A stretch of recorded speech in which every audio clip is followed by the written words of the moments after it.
Lucas Merrill had never been drawn to the noise of modern life. At 58, after decades of working behind the scenes as a construction logistics consultant, he'd grown disillusioned with city noise, corporate ladder games, and the creeping sense that the more people built, the less they understood what they were standing on. His world had shifted slowly over the years, from high-rises to hillside barns, from architectural blueprints to hand-drawn sketches. So, when his uncle passed and left him a secluded cabin tucked deep within the pines of an old Vermont ridge, Lucas didn't hesitate. He packed his records, tools, and the few things that still felt like they belonged to him and drove north without fanfare, without ceremony, and without telling anyone except his lawyer. The cabin wasn't glamorous. It was a two-room structure with a sagging roof, chipped paint, and the remnants of what was once a front porch, now swallowed by moss. But Lucas didn't see ruin. He saw the exact thing he'd been looking for, a project without bureaucracy, a place where every nail-driven served his vision, not someone else's deadlines. Over the first few months, he worked alone.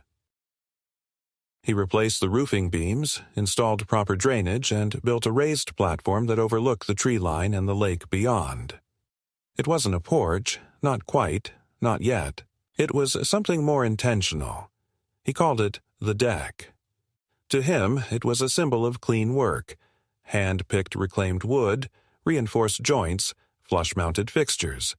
Every part of it was built without compromise.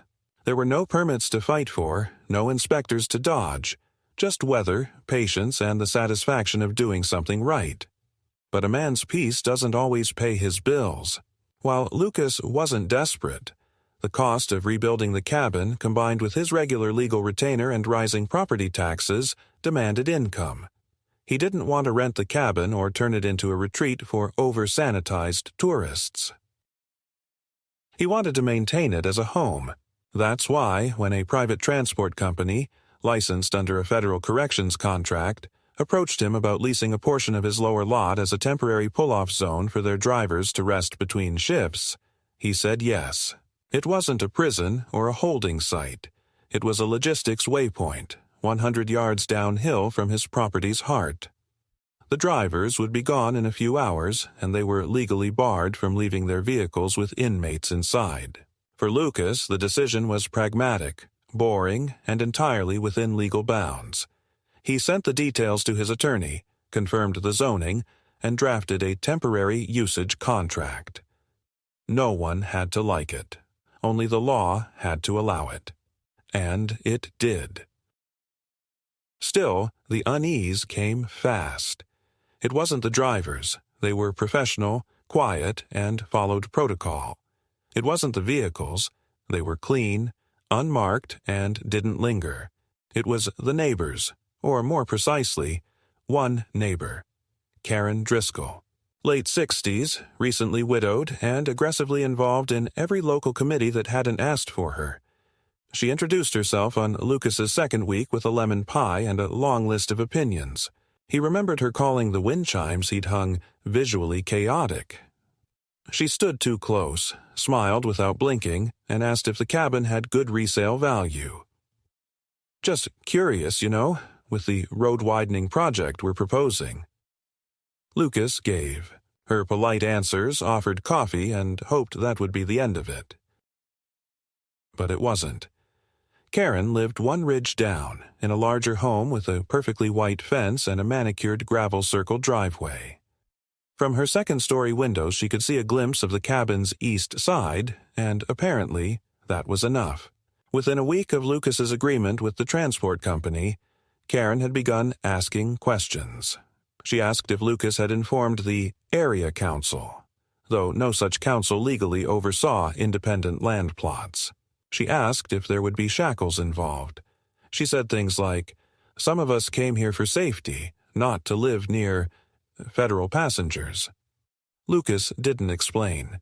He'd already sent documentation to the property assessor's office and registered the lease as temporary utility accommodation. Everything was by the book. But Karen didn't want the book.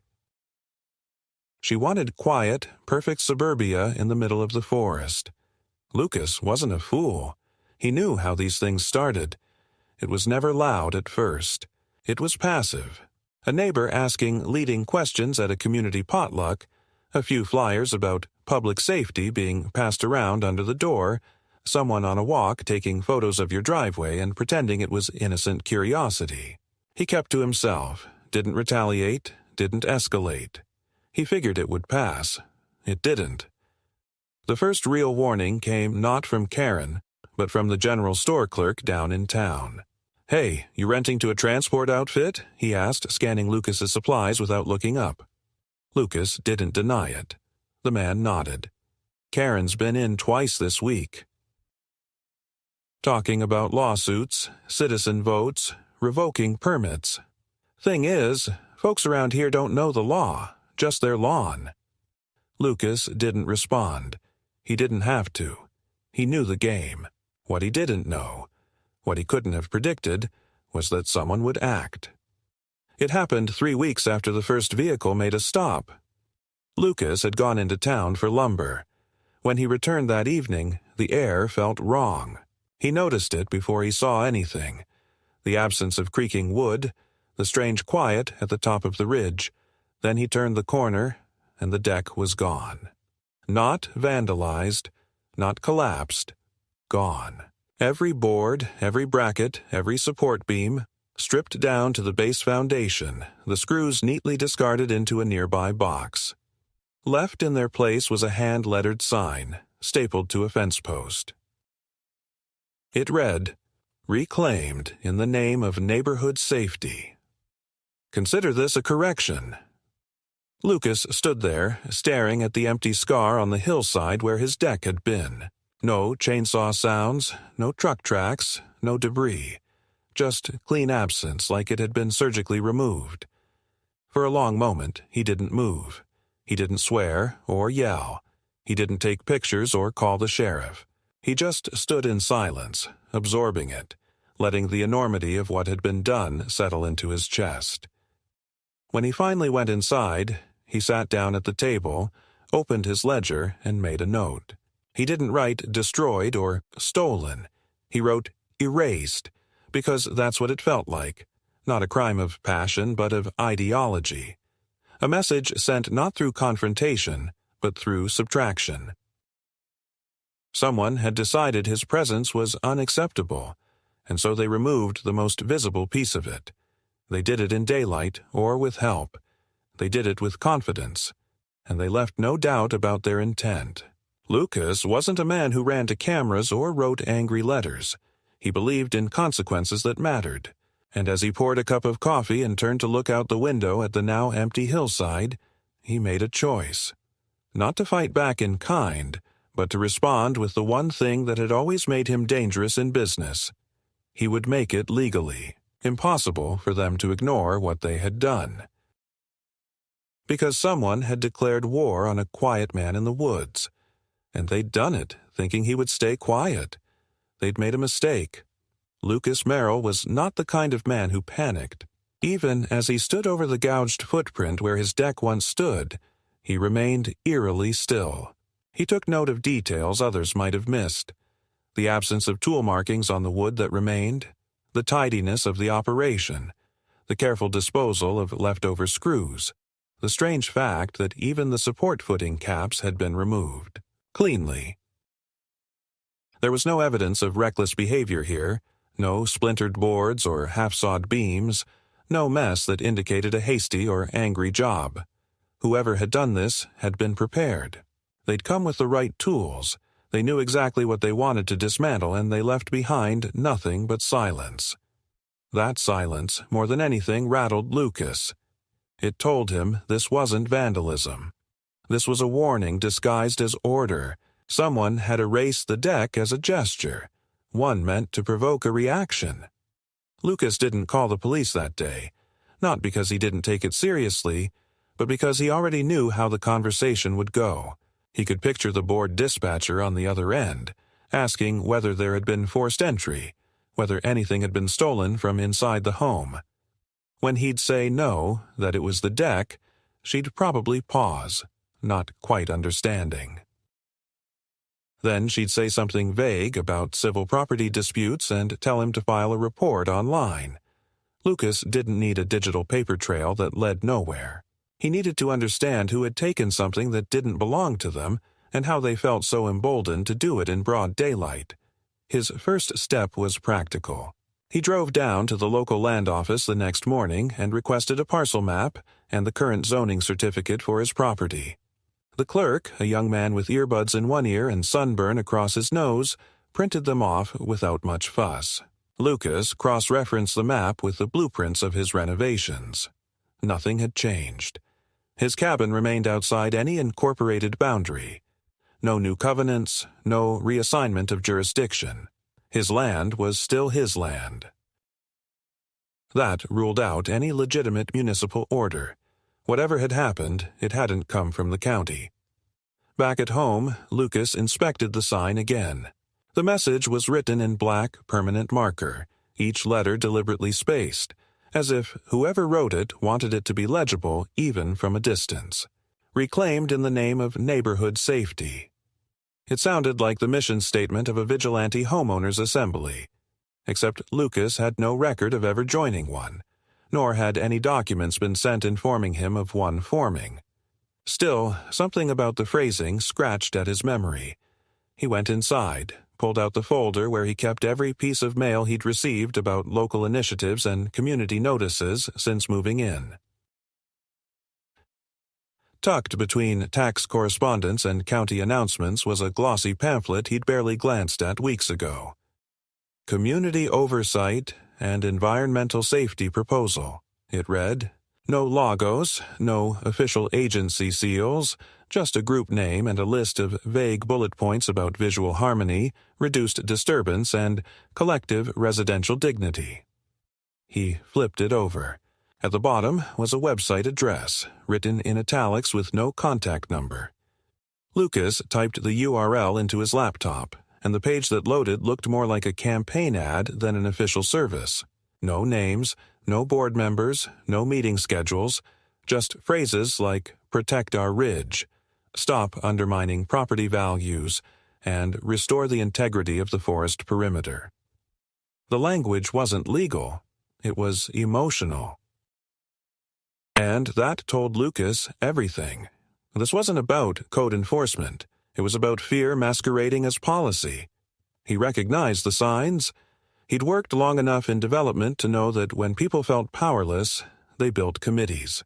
When they felt morally superior, they printed flyers.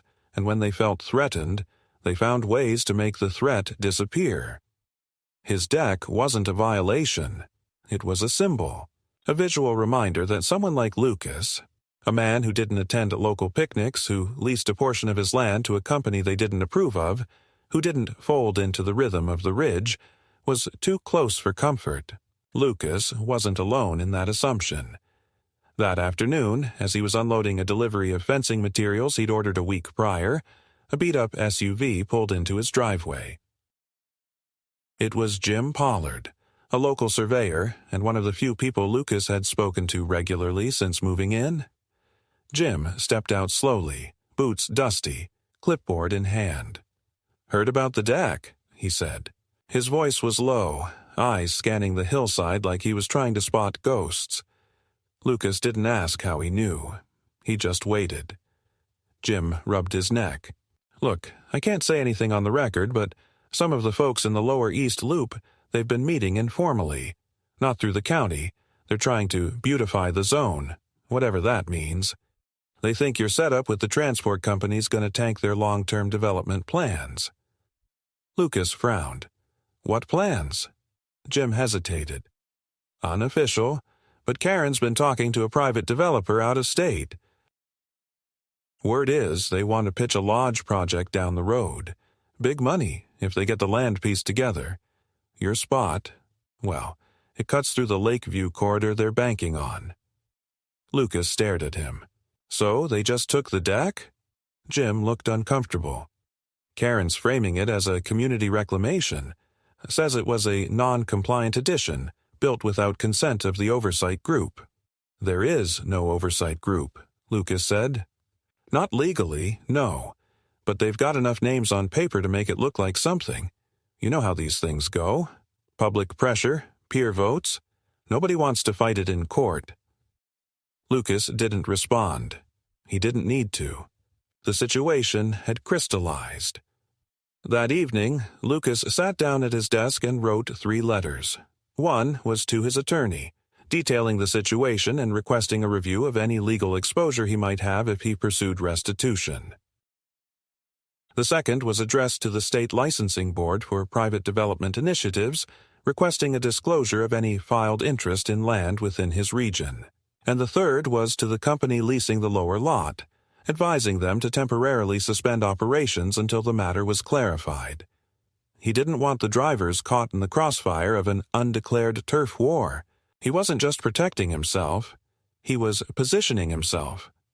If Karen and her group thought they could force him out by erasing his property and disguising it as community improvement, they'd underestimated how much ground he'd already secured. But more importantly, they'd assumed Lucas would react emotionally. They were wrong. Late that night, Lucas walked the perimeter of his property. He checked the boundary markers he'd driven months earlier, all intact. No new survey lines, no new stakes. He paused by the clearing where the deck had once stood. The grass already showed signs of compression from where the supports had been dug up. The air was colder there, more open now, vulnerable. But Lucas didn't feel exposed. He felt something harder, more focused. They'd taken something from him, deliberately, precisely, and without apology. And now they'd given him something back. A reason to make this place permanent. A reason to dig deeper. He wasn't going anywhere. And if they wanted him gone, they'd have to try again. Louder, riskier, and more illegally. Because Lucas had already made the one decision they hadn't planned for. He would answer this with structure, not chaos. With process, not protest. And unlike the self-appointed moral stewards hiding behind unsigned pamphlets and backyard meetings, he had the law. He had paper trails, real boundaries, and he wasn't afraid to use them. They wanted a quiet removal. Instead, they'd built him a case. The week that followed the removal of the deck was unnervingly quiet, and Lucas knew better than to trust silence. It was the kind of quiet that preceded legal maneuvers or whispered coordination, the silence of neighbors planning something behind drawn blinds. He noticed the small shifts almost immediately. A subtle increase in foot traffic past his property from people who otherwise avoided his side of the ridge. A few unfamiliar vehicles parked at odd intervals along the shoulder of the road, engine idling while their drivers stared a little too long at his gate. He even saw Karen once, standing on the bend near the fire hydrant, pretending to talk to someone on the phone while holding a notepad awkwardly behind her back. Lucas didn't confront her. She wasn't there for conversation. She was documenting. And people like Karen never gathered data unless they planned to weaponize it. Lucas responded not with confrontation, but with procedure. He had always believed that the most effective form of resistance was preparation. He called his contractor from the original deck build and requested a certified reconstruction quote, even though he had no intention of rebuilding immediately. He had it notarized and filed with the property ledger, along with photographs of the damage and a sworn statement of loss. Then he submitted an insurance claim, not because he expected to be reimbursed, but because it would trigger an internal investigation that might force a record of contact from any third party involved. If Karen or anyone in her phantom committee had interacted with the deck's demolition in a traceable way, they might have left a paper trail, even inadvertently. And Lucas knew that companies cared far more about unauthorized liability exposure than about neighborhood etiquette. By midweek, the letter came. It was hand-delivered, printed on heavy paper, and left in a clear plastic envelope pinned to his front door with blue painter's tape. There was no sender listed, just a heading. Notification of continued violations. Unresolved site activity. Lucas read it slowly. The language was designed to sound official. mimicking county code formatting, but without actual legal citation. It accused him of allowing unauthorized industrial use of private land within shared visual corridors. It referred to the transport lease, never mentioning the company by name, and claimed the activity constituted a material disturbance to the character of the region. It stated that because he had not removed the activity within 10 days of initial notice, a notice which, of course, he had never received, further action would be taken. Lucas didn't tear the letter down. He photographed it and filed it. Then he reached out to the leasing company and requested a copy of their vehicle logs for the last month. What he got was meticulous. Times, license plates, stop durations, no entries over 3 hours, no complaints from drivers, no reported disturbances. Everything was legal, clean, and routine. But routine meant nothing to people who had already decided that someone didn't belong. The illusion of impropriety was more useful than evidence, and Lucas could feel that illusion building around him like a net being drawn slowly tighter. The next blow didn't come through paper, but through infrastructure. On Friday morning, his mail didn't arrive. He figured it was a simple delay, but when it happened again Saturday, and then Monday, he walked down to the local post office and asked. The clerk, a lean man with a perpetual squint, shuffled awkwardly and said there had been some confusion about his mailbox location. Apparently, someone had reported the box as vacated, which triggered an automatic hold on his deliveries. Lucas asked who had filed the report. The clerk said he wasn't authorized to share that. Lucas smiled without humor and asked for the branch manager. Within 15 minutes the hold was lifted, but the message was clear. Whoever he was dealing with wasn't just content with removing the deck. They were probing every weak point: mail, utilities, reputation. A day later, his power went out for 6 hours, and when he called the electric company, the technician who came to check the line mentioned a request for inspection that had triggered a routine line shutoff. Lucas asked to see the request. The technician said it was filed anonymously through the online system. They weren't just trying to inconvenience him. They were testing how easily they could wear him down. If Lucas had been a different kind of man, more reactionary, less composed, he might have snapped. He might have accused neighbors, started yelling at planning meetings, written angry op-eds. But that's what they were hoping for. Outrage made a man look unstable. Lucas didn't give them that. Instead, he got smarter. He expanded the retainer with his lawyer and formally filed a cease and desist order against any third-party interference on the grounds of property boundary invasion. He submitted it to the county and sent a courtesy copy, certified mail, to Karen Driscoll, not with accusation, but with context. The gesture wasn't a threat. It was a line in the sand, and Karen, to her credit, didn't respond. But that same week, Lucas noticed a new sign had been staked at the entrance to the lower trail road that wound behind his property, an innocuous-looking plaque that read, "Private Cooperative Easement, Members Only Beyond This Point." He'd never seen it before. It wasn't legally valid, but it didn't have to be. It was a signal to others, an attempt to redefine borders with implication rather than regulation. Lucas knew that kind of move well. He'd watched developers do it for decades. Quiet reshaping of public understanding through design cues and vague signage. He removed the plaque. The next morning, it was back. On the third day, he didn't just remove it. He took it to the land office and filed a formal complaint of illegal signage under State Environmental Encroachment Code.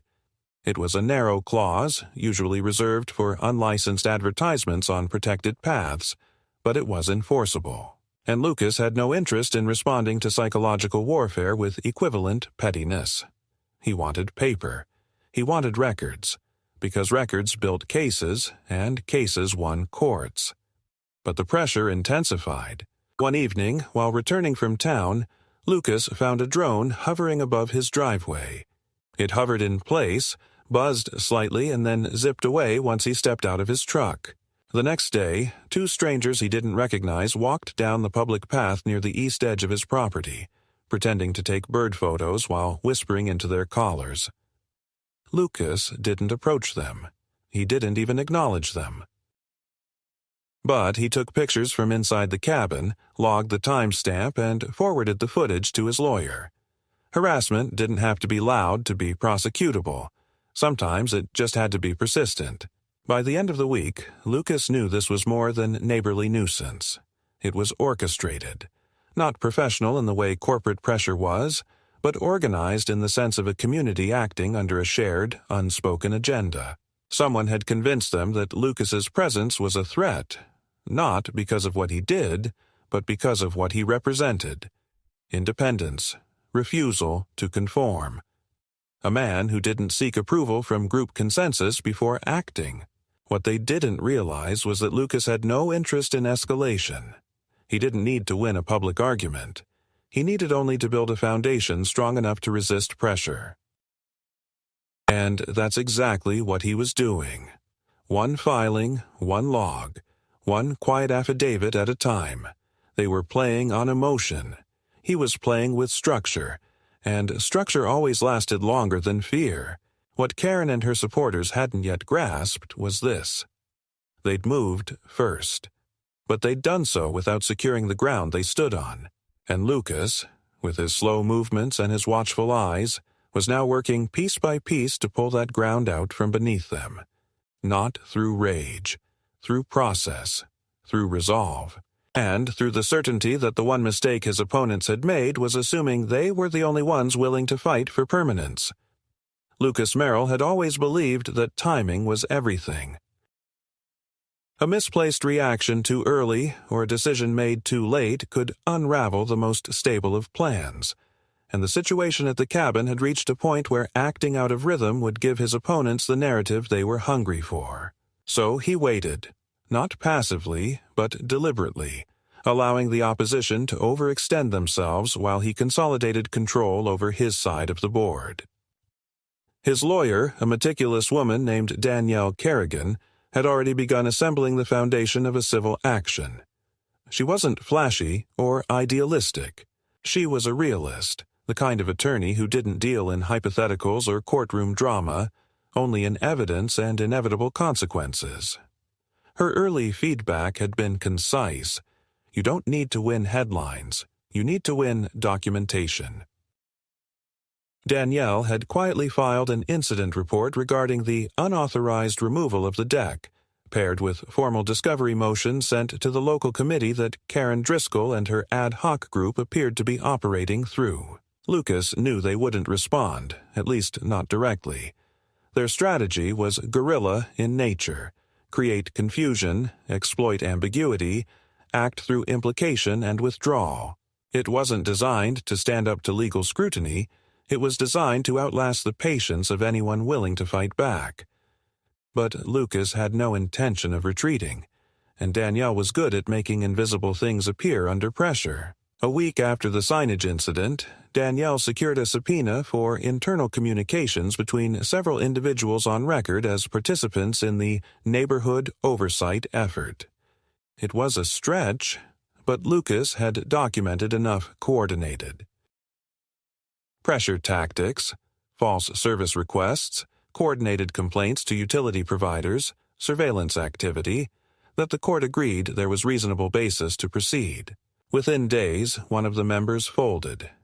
His name was Gary Whitman, a semi-retired financial planner who had recently moved into the area from out of state. He hadn't been there long enough to understand how deeply personal and territorial these rural hierarchies could be. And the moment legal pressure touched his doorstep, he wanted out. Through his attorney, he provided Danielle with a copy of an internal email chain, and that's when the fog began to lift. The messages weren't just opinionated, they were strategic. One in particular, authored by Karen herself, outlined a plan to re-establish territorial cohesion through visual and logistical cleansing of the upper ridge. It was couched in coded language, but the intent was clear. Lucas's lease to the transport company was labeled a contamination risk, and his newly built deck referred to as an elevated viewing platform, incompatible with future asset development. Karen had framed the situation not as a community concern, but as an obstruction to a larger real estate interest. That was the thread Lucas had suspected, but now he had it in writing. Danielle didn't immediately move to file suit. Instead, she recommended a tactical delay to gather additional records, request depositions, and identify the financial entity Karen might be working with behind the scenes. Lucas agreed. The point wasn't to create scandal, but to construct a case strong enough to force either compliance or surrender without ever stepping foot in a courtroom. While the legal side was developing, Lucas decided to reassert his physical presence on the land. Not through provocation, but through quiet permanence. He began restoring the soil where the deck had been, reseeding the area, and installing a new boundary of stone markers along the visible edge of his property line. Nothing aggressive, just architectural elements that defined space and reminded observers that he was still there. Each morning, he worked in silence, methodically, turning his movements into a kind of quiet ritual. And people noticed.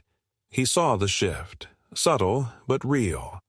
The stares from passing neighbors became less certain, less judgmental. One man, an older resident with no known allegiance in the conflict, slowed his truck to wave.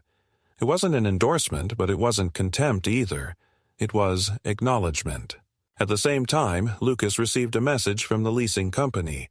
An executive from their regional office wanted to meet. They weren't backing out, but the political noise was making waves internally. When the executive arrived, she surprised Lucas. Her name was Marcia Tate, and she didn't speak like a corporate lawyer or a nervous bureaucrat. She was blunt. She wanted to know if he had legal standing, if he'd taken the necessary steps, and whether she needed to assign internal counsel. Lucas told her the truth. Yes, and it's progressing. She nodded and said the company would continue to honor the lease as long as he maintained legal coverage and communicated directly through Danielle. It wasn't support, exactly, but it was a line. One that his opponents wouldn't be able to cross as easily now. Then, one evening, the nature of the conflict changed again. Lucas returned home from town to find a printed flyer pinned to his gate. It was larger than before, printed in color, with bold red font across the top. Know who your neighbors really are. Beneath was a collage of images, distorted and poorly cropped. Photos of transport vehicles from the lease, a grainy shot of Lucas, unloading fencing supplies, and, most disturbingly, an edited image of the now-removed deck superimposed with a quote that read, "We don't care what the community thinks." The quote was fake. Lucas had never said it, but the effect was clear. The flyer wasn't designed to inform. It was designed to isolate. It was the weaponization of rumor at its most efficient. Lucas didn't take the bait. He photographed the flyer, took it inside, and sent it to Danielle. Her response was immediate. "We've crossed into defamation territory. Time to escalate."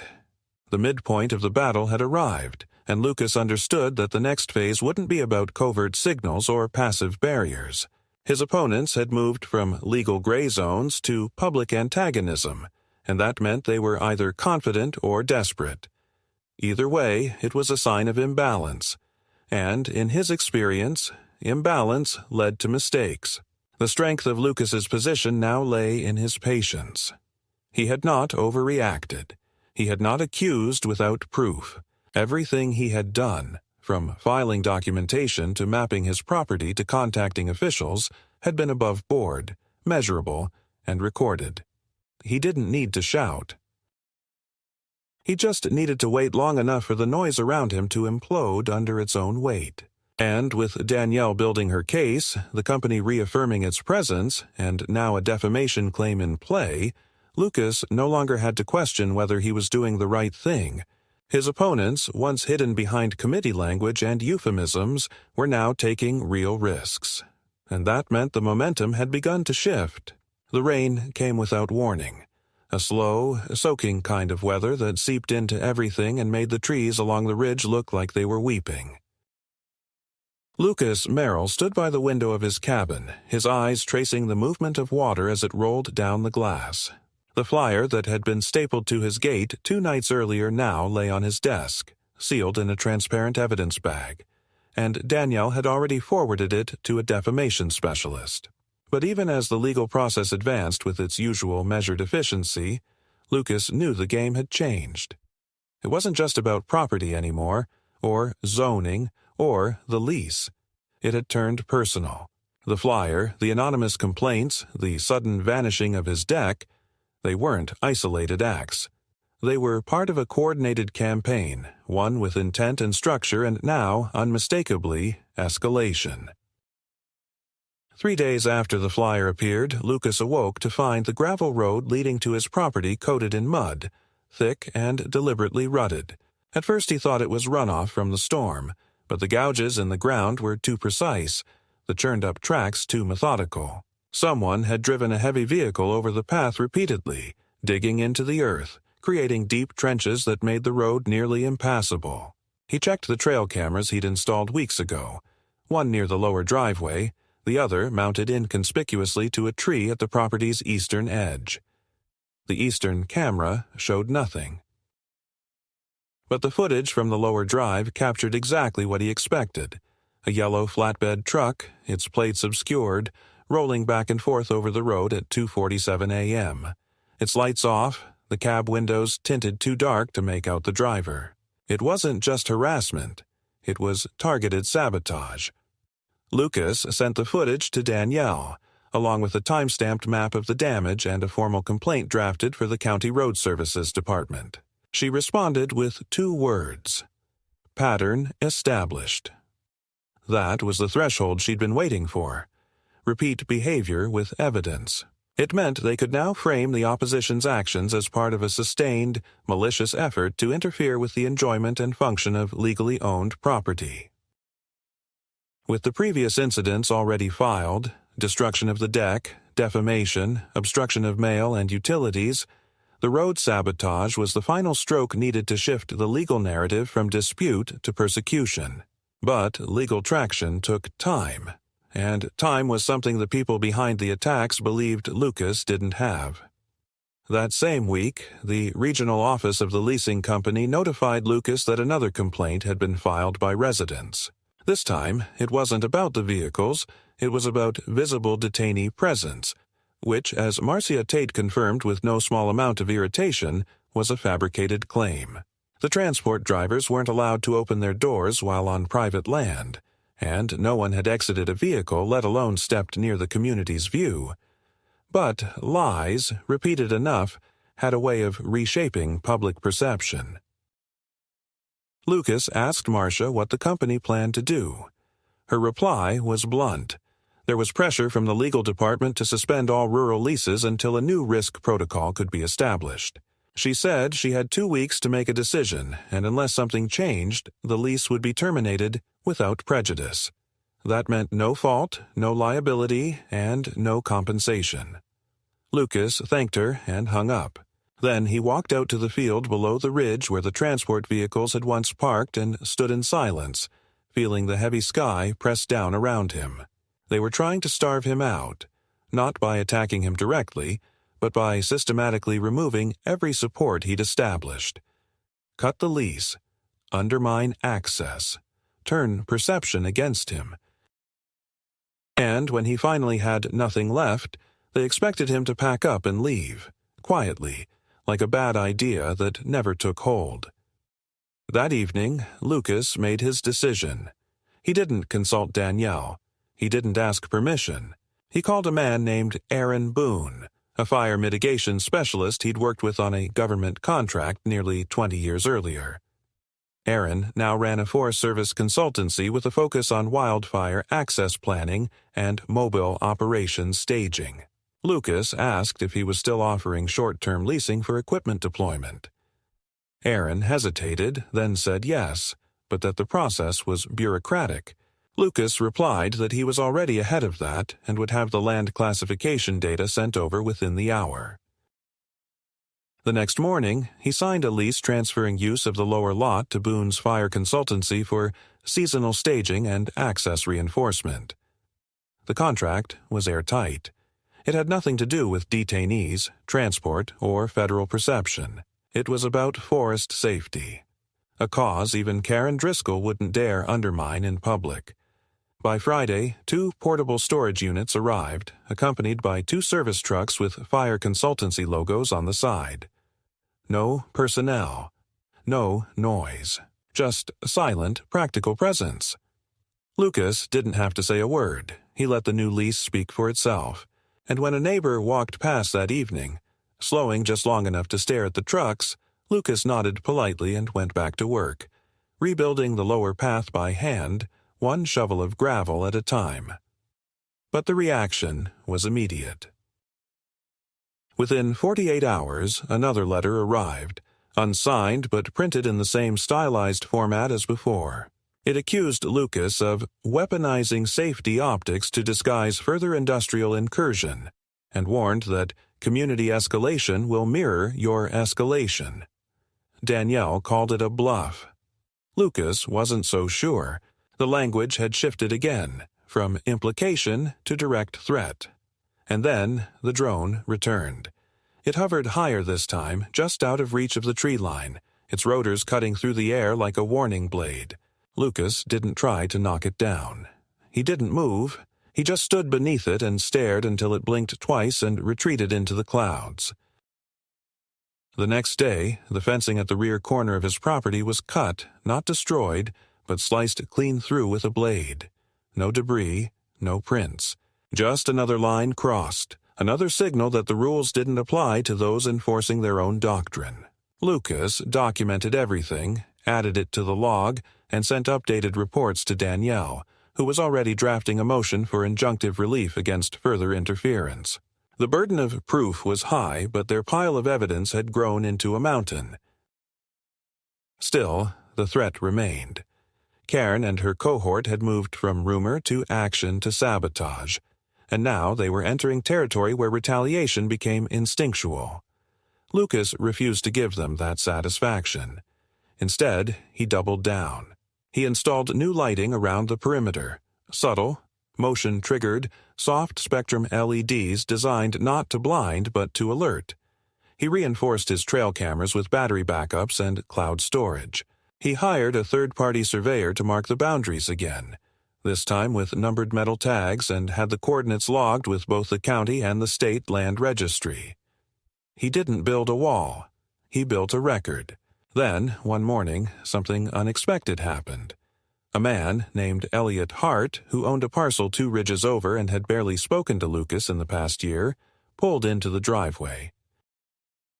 He stepped out slowly, his hands raised in a half-apologetic gesture, and asked if they could talk. Over black coffee and slow conversation, Elliot explained that he'd been approached by Karen's group months earlier to sign a petition advocating for environmental continuity. He hadn't thought much of it at the time, just local politics. Overzealous residents, the usual. But as he watched what was happening to Lucas, he started asking questions. He'd learned that Karen was negotiating with a holding company based in Boston, one with a long history of buying up rural land for luxury rezoning. She wasn't doing it for the neighborhood. She was doing it for leverage.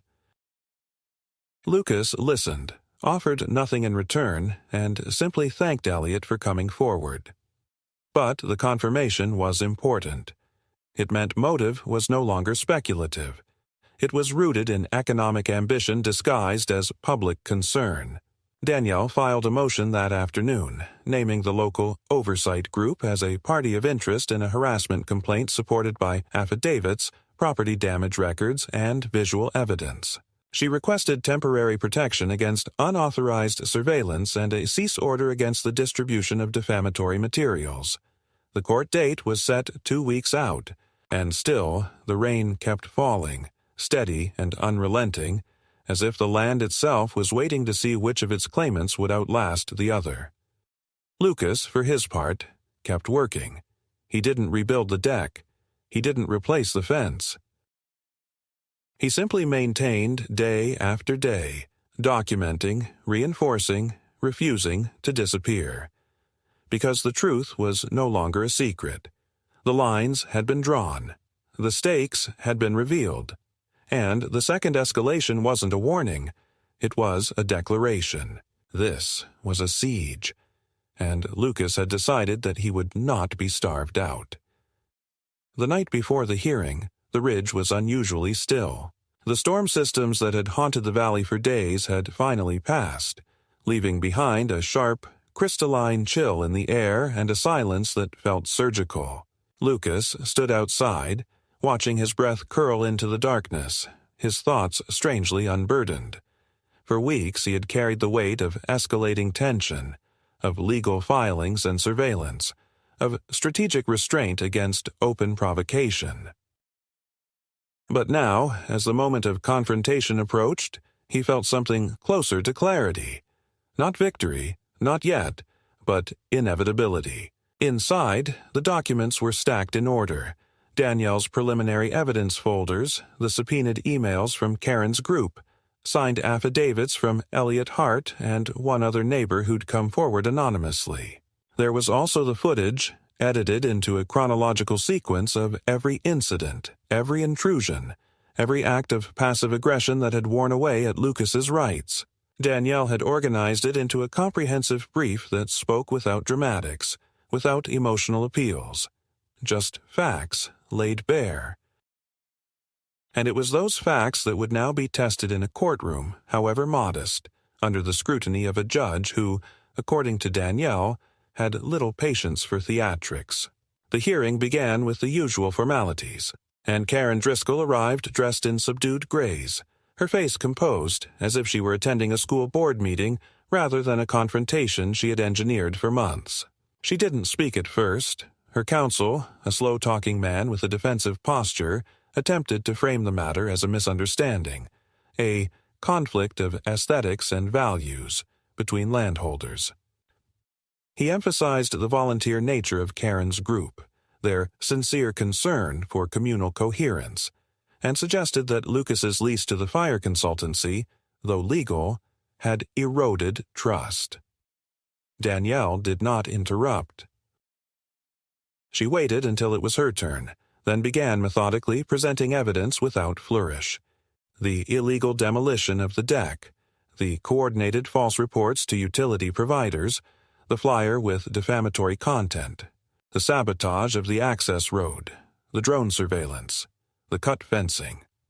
One by one, she brought the incidents into sharp focus, establishing a pattern not just of harassment, but of intentional interference with a property owner's legal rights. She introduced the internal communications from Karen's group, including the phrasing that had become a quiet refrain in Lucas's mind, re-establishing territorial cohesion. She pointed out that no public agency sanctioned any of their actions, that their name had no legal registration, and that the supposed committee did not even possess a bank account or structured leadership outside of email chains and kitchen table meetings. Then came the financial tie, the holding company in Boston, the one Karen had been in quiet talks with regarding future land redevelopment along the ridge. Danielle didn't accuse her of fraud. She didn't need to. She simply highlighted motive. Karen's expression changed slightly then. Not panic, not guilt, something closer to offense, as though the exposure of her ambition was a personal betrayal. Her lawyer scrambled to pivot, suggesting Lucas had provoked the situation by unilaterally commercializing a residential property. Danielle responded by producing the original lease with the transport company, properly notarized, and the fire consultancy contract, both fully within Lucas's rights under state zoning. The judge said little. He listened. He made notes. And when he finally spoke, his tone was clinical. He declared that there was sufficient evidence to issue a temporary injunction against further acts of physical or reputational interference with Lucas's property. He barred Karen's group from engaging in surveillance of any kind and referred the matter of the demolished deck and property damage to the civil docket for potential restitution. He dismissed the countersuit her counsel had prepared, calling it a mischaracterization of neighborly concern turned private agenda. The courtroom didn't erupt. There were no gasps. Just the shifting of papers, the clicking of a pen, and the slow, undeniable truth taking shape in a way that left no room for pretense. Lucas didn't look at Karen when he left the room. He didn't need to. She had already begun retreating. He saw it in the way she clutched her folder a little tighter, the way she avoided the hallway's central path, choosing instead to drift along the wall like someone trying to disappear into drywall. He didn't feel satisfaction. He felt confirmation. She had crossed lines not out of desperation, but entitlement. She believed the ridge belonged to a vision, hers, and that anyone deviating from that vision could be erased, quietly, under the guise of order. But she had underestimated the strength of law when wielded without spectacle. That night, Lucas returned to the cabin and stood once again at the edge where the deck had been. The clearing still bore its absence like a scar, but the silence there had changed. It was no longer the silence of tension. It was the silence after something important had held its ground. And yet, Lucas knew this wasn't over. Injunctions were temporary. Karen's influence in the community was wounded, but not extinguished. The holding company could still find other pressure points. But what had changed permanently was the narrative. Lucas was no longer an outsider. He was the man who had been attacked and stood firm. People saw that now. And people remembered, especially in places like this, where gossip was currency and actions spoke louder than charm. He poured himself a drink, sat in the single chair that faced the forest line, and for the first time in weeks, allowed himself to feel the weight of what he had endured. Not as a victim, not as a fighter, but as a man who had chosen not to be erased. And that, in the end, was what they couldn't anticipate. They thought they could pressure him into leaving, dismantle his stability one board at a time, but they had misunderstood what they were up against. Lucas wasn't holding on to the land out of nostalgia or principle. He was holding it because it was his, because it mattered, because peace doesn't come to those who yield to intimidation. It comes to those who endure through it. And now, with the law on record, with the lines drawn clearly in ink and precedent, he knew exactly what came next. He would rebuild, not to provoke, but to reclaim. And this time, he would do it not just with wood and bolts, but with permanence. Weeks passed. The trees along the ridge shifted from the soaked greens of early summer to the brittle, fading golds of a late season that came too soon. The land was quieter now, not in the way it had been during the siege, when silence carried the weight of intent, but in the way of true calm, a quietness earned through resistance. Lucas Merrill woke early each morning, as he always had, not out of urgency, but from the discipline of someone who had learned the value of clarity before the noise of the day began. He made coffee, checked the perimeter, walked the lines of his property as the mist lifted, and took note of what had changed and what had stayed the same. The new deck, rebuilt from fire-treated lumber and reinforced with steel footing, was nearly finished. He hadn't rushed the construction. He worked on it between other tasks, measuring twice, drilling slowly, treating each beam as if it would stand for a century. It wasn't a statement, it was a reclamation. He'd changed the design slightly. No railings this time, just a wide-open plane with long bench lines and heavy stone supports at each corner. It sat lower than before, more integrated into the land, as if it had always belonged there. He didn't photograph it. He didn't send updates to anyone. The only person he'd shared the plans with had been Danielle, and even she had said nothing except, "Let them watch it go up." That's enough. Karen Driscoll had gone quiet. After the injunction and the dismissed countersuit, her group began to splinter. A few of the more vocal members stopped attending their informal meetings altogether. Elliot Hart told Lucas that she was still trying to present herself as the misunderstood protector of the community, but fewer people were listening. The holding company that had backed her plans quietly redirected their efforts to a different part of the county. Whatever potential leverage they'd hoped to gain from converting the ridge into a luxury development had evaporated when the public record was flooded with evidence of coordinated interference and community unrest. No investor liked bad press, especially when the documents existed in county court archives for any competitor to dig up. The leasing contract with the fire consultancy remained in place. Aaron Boone extended it another 6 months, and Lucas adjusted the lot accordingly. He didn't need the revenue anymore. Danielle had helped secure a settlement from the property damage case that more than covered the losses, but he kept the partnership out of principle. The land had a function now, one no one could dispute, and every time the marked service vehicles pulled in and parked without incident, it reaffirmed that his property was his to manage, not because someone gave him permission, but because he had never surrendered the right. But the most lasting change wasn't structural. It was internal. Something had shifted in Lucas. Not hardened exactly, but clarified. Before all of this began, he'd thought of the ridge as a retreat, a place to escape the static of people who always wanted something. But now, it wasn't an escape. It was a position. It was a place he held. Not aggressively, not in defiance, but with the quiet, unshakable conviction of someone who had chosen his ground and stayed on it, even when others tried to take it from him. One morning, as he was sealing the final beams of the deck with oil, he heard footsteps on the gravel. He didn't turn. The steps were too deliberate to be a stranger. When he finally looked up, Karen stood several feet away, arms folded, eyes scanning the new structure.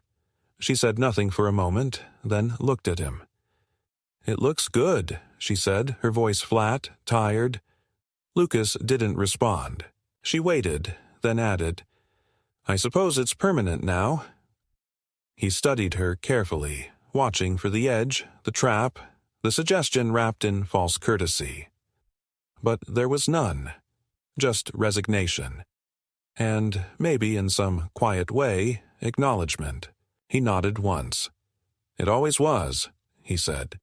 She lingered for a few seconds longer, then turned and walked back down the path without another word.